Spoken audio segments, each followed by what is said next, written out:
Be honest. When was the last time your wife showed desire for you on her own, not out of duty, not out of guilt, but out of love? You felt that question hit you because you know the answer, and it hurts. It hurts deeper than you admit to anyone, because no man wants to confess the shame of being unwanted by the one woman who vowed to love him. And before you shut down, before you look away, let me remind you of something God said long before your marriage ever felt this cold. It is not good for the man to be alone. Genesis 2:18. God never designed you to live untouched, unseen, unfelt in your own home. Intimacy wasn't a luxury. It was his blueprint. It was his language of connection. So, when your wife stopped reaching for you, when her hands no longer carried affection but distance, when her eyes no longer held desire but exhaustion, something inside you broke. A quiet break, a slow break, a spiritual break. You've prayed for her heart to soften. You've questioned your own worth. You've replayed memories of how she once looked at you with warmth instead of obligation. And somewhere between the silent nights and the fading closeness, you ask God the question you hate admitting: did you abandon our marriage? But hear this with the honesty you deserve. God did not leave you. God did not turn his face away from you. The Lord is near to the brokenhearted and saves the crushed in spirit. Psalm 34:18. If your spirit feels crushed, it's because you still care. If your heart feels heavy, it's because you still want your wife. If your mind feels tormented, it's because God placed in you the desire for covenant intimacy, a desire that is not sinful, not selfish, not weak. It is holy. Before we go deeper into the truth of this pain, pause for a moment and whisper this prayer. Comment: Lord, teach us how to restore what we've lost. Not because it's simple, not because it's fast, but because opening this conversation may be the very thing that helps another husband who feels the same silent ache but is too ashamed to say a word.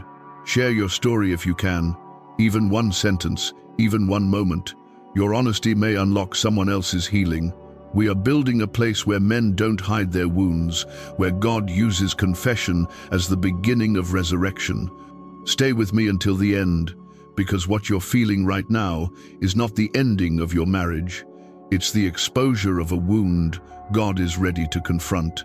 When intimacy dies in a marriage, it's almost never sudden. It's slow, quiet, invisible until the damage is undeniable.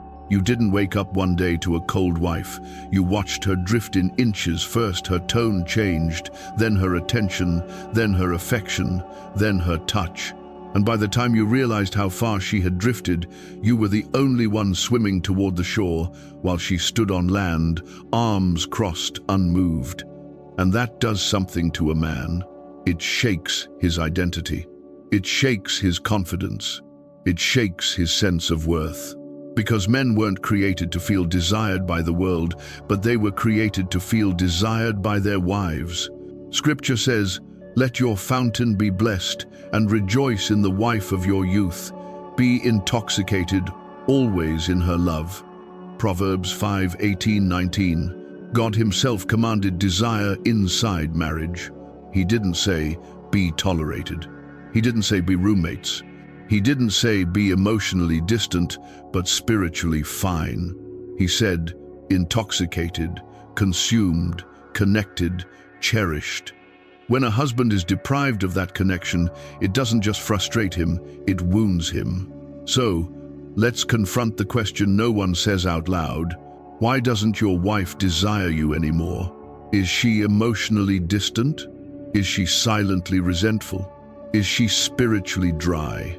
Is she overwhelmed, anxious, exhausted, carrying bitterness she hasn't spoken? Is she disconnected from God, from herself, from you? These are real reasons, not excuses. But here's where the deeper spiritual truth comes in. Intimacy doesn't die because God abandoned the marriage. Intimacy dies when the marriage abandons honesty. You've been carrying this pain alone because culture tells men to man up, to deal with it, to stop complaining, as if longing for your wife's affection is childish or needy. But Scripture never tells a husband to suffer in silence. Scripture tells him to lead with truth, tenderness, and pursuit. Husbands, love your wives just as Christ loved the church. Ephesians 5:25. Christ didn't withdraw when the church was distant. He pursued, he spoke, he confronted, he sacrificed. This segment is not just about exposing your pain, it's about preparing you to confront it with clarity. Share your story below. Someone else may need to hear how long you've been carrying this weight. Your voice matters, your story matters, your healing matters. Here's the truth most men choke on. You can be faithful, providing, emotionally present, spiritually grounded, and still feel unwanted by your wife. Not because you failed, not because you changed, but because she changed and never told you why. And that confusion eats at you. It keeps you awake at night, staring at the ceiling while she sleeps comfortably, inches away, yet galaxies apart. It makes you wonder if you're unattractive, undesirable, or invisible. It makes you ask God questions you never thought you'd ask. But hear me with the weight of Scripture behind it. For the Lord your God goes with you. He will not leave you or forsake you. Deuteronomy 31:6. God has not forsaken you. God has not cursed you. God has not turned your wife against you. What you're experiencing is a symptom, but not the spiritual diagnosis. Sometimes a wife pulls away because she is emotionally wounded. Sometimes because she feels unheard. Sometimes because resentment grew roots while both of you looked the other way. Sometimes because she lost herself, lost her confidence, lost her spiritual fire. Sometimes because no one taught her how to nurture affection once life got heavy. But rarely does intimacy die because God left. It dies because the two of you stopped speaking the truth. So let me tell you something few men ever hear. Your desire for your wife is not lust. It is not desperation. It is not weakness. It is covenant hunger, a hunger God created, a hunger Scripture affirms, a hunger that becomes painful when it's ignored. In the quiet moments when you feel unwanted, God is not shaming you, He is inviting you into deeper courage, not anger, not blame, not silence, but courage. Right here, in the middle of this journey, comment, Lord, reopen what has been closed. Write it not as a slogan but as a cry. Share your experience. Let another man read your honesty and finally feel seen. This discussion is not drama, it's deliverance. If you could sit across from me right now, you wouldn't hide the truth. Her lack of intimacy has become the heaviest burden in your life. And yet you've told almost no one. Because who do men go to when the pain is this personal? Who understands the shame of being rejected by the one woman you love? But God understands. He saw this long before you did. He saw the nights you turned your back, not because you were angry, but because you didn't want her to see your tears.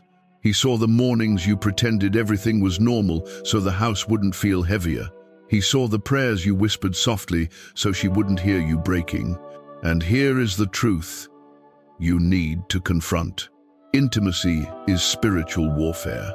Distance is never just distance. Silence is never just silence. Avoidance is never just avoidance. The enemy hates covenant unity. He hates affection. He hates connection. He hates marriages where hearts still reach for each other. So he attacks the first place he knows will cripple both hearts: desire. Because once desire dies, resentment grows. Once resentment grows, conversation dies. Once conversation dies, hope collapses. But God specializes in reviving what looks dead. I will give you a new heart, and a new spirit I will put within you. Ezekiel 36:26. If God can resurrect a heart, He can resurrect a marriage. If He can resurrect a marriage, He can resurrect desire. But it begins with truth, and truth begins with confession. So tell your story in the comments, not the edited version, not the proud version, but the real version. How long have you been waiting for your wife to reach for you? How long have you been surviving without affection? How long have you been pretending the cold doesn't hurt? Your honesty might open the door for her healing and yours. Let's talk about the part no one dares to say out loud. When a wife stops touching her husband, the man begins to shrink inside. His confidence fades. His masculinity feels questioned. His identity becomes fragile. Not because he is weak, but because God designed him to be strengthened by covenant affection. And this is where the enemy whispers lies, such as, "You're not attractive, you're not enough. She doesn't want you. God left your marriage." But those are lies, direct assaults on your heart. Because Scripture says, "Two shall become one flesh." Genesis 2:24. One flesh is not poetic, it is literal, emotional, spiritual, physical. When she withholds her body, you feel the covenant tearing in places no one can see. So confront this truth with the authority God gave you. Your ache is not foolish. Your longing is not sinful. Your hunger for connection is not immature. Your desire is holy. Your need is biblical. Your pain is valid. But healing doesn't begin when she changes. It begins when both hearts face what has been avoided. It begins when the silence is broken. It begins when resentment is confessed, not buried. It begins when vulnerability replaces performance. This is why your story matters. Tell us how long you've carried this pain. Tell us what shifted, what died, what changed. Your honesty may guide someone who has been lost for years. We are creating a community where men don't just survive broken intimacy, they confront it with truth and Scripture. Now we reach the moment every hurting husband eventually faces the crossroads between despair and restoration. You've been asking, does lack of intimacy mean God abandoned our marriage? But here is the revelation. If God had abandoned your marriage, your heart wouldn't be fighting this hard to save it. That fight inside you is not desperation. It is divine. It is God refusing to let the covenant die in silence. It is God stirring your spirit, reminding you of what He can still rebuild. He heals the brokenhearted and binds up their wounds. Psalm 147:3. Your heart is wounded, but not beyond healing. Your marriage is strained, but not beyond restoration. Your intimacy is cold, but not beyond God's breath. But healing begins with truth, with confession, with discussion, with shared stories, with humility, with grace. So before this message ends, whisper this final prayer with every ounce of honesty you have left. Comment, "Lord, restore what we stopped fighting for." Write it for yourself. Write it for your marriage. Write it for the man reading your words who needs courage to face his own pain. You are not alone. Your story is not over. Your intimacy is not beyond revival. Your wife is not beyond transformation. And God is not done with either of you. Share your story below, even if it's painful, even if it's messy. Your honesty may become the doorway to someone else's healing, and maybe even your own.